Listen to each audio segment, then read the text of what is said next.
is going to introduce the concept of journalizing. So when we talk about journalizing, basically, we could continue to record our transactions with T accounts like we did in Chapter 2. The problem with that is that those T accounts get really tedious. And so to make the bookkeeping a little bit easier to track and understand, we're going to start using what they call a journal. And so a journal is just a form to record the transactions, and the process of doing that is called journalizing. This is what our general journal looks like. And if you'll notice, you have a place for the date.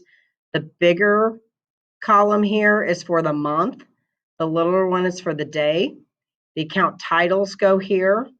The document number will go here, which we will cover in a few minutes. And then your amounts for debit and credits will go into these two columns. So the reason we use a general journal is for a couple of reasons. Accuracy more than anything, because with all the information being right there in one place, it makes it a little bit easier to track it and see if things don't balance out, you can go back and it's easier to find mistakes. Everything's in chronological order by date. So if you know a transaction happened on the 10th, it's really easy to go back to that date and find it. And with double entry accounting, that means that we have a debit and a credit for every transaction. There are at least two accounts affected by each transaction, and they're going to be right there where you can find them. And so every time you record a transaction, we call that an entry. We're going to be using source documents. The source documents are basically what tell us what that happened in that transaction and how to record it. These are some examples of different types of source documents. The main ones we're going to be using are invoices, receipts, checks, and stubs for now. So this is what a check looks like. And I know in the real world, you guys probably don't use a whole lot of checks. But when you write a check, you have to fill out who it is to, you put the date, you put the amount in numbers, you put the amount in words, you write what it was for, and then it is signed. And then you have a stub over here. And we will cover in Chapter 5 all about how you fill checks out.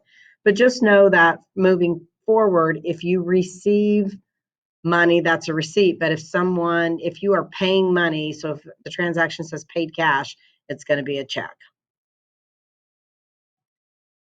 The next one is an invoice, and an invoice is where someone writes you out an invoice if you've purchased something from them or if you've sold something. So the invoices in here can be two parts, basically. The same invoice, if you are the person selling the items, that invoice is a sales invoice for you. If you are purchasing the items, it would be a purchase invoice, which we get to in a later chapter. A receipt is just acknowledgement for something that you've bought. This is an example of what a receipt looks like from a store. That's what you're more familiar with. This is a receipt from a business. And then the last one is a memorandum. And basically a memo is just a document that you write out if there's not any other type of source document for it. And then the calculator tapes. Calculator tape shows your sales for the day. And so there's a couple of ways. In the book, they're going to use calculator tape where you would maybe sit down with a calculator and type in your sales for the day and the money that you received in. And that's what they're referring to here. In the real world, you would use a point of sale slip, or usually referred to as a cash register is what a point of sale is. And at the end of the day, you would print out a tape that shows you everything that went in and out of your cash register for the day. And as you can see right here, you have a line for cash. And so in the real world, that's what you would be using.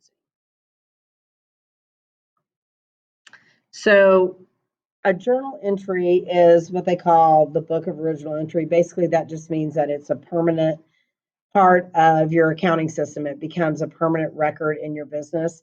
And in the real world, you would use ink if you were doing that by hand. However, most of the time it's going to be a report in a computer system. And when you record things, you always need to use the double zeros at the end to show that there are no cents.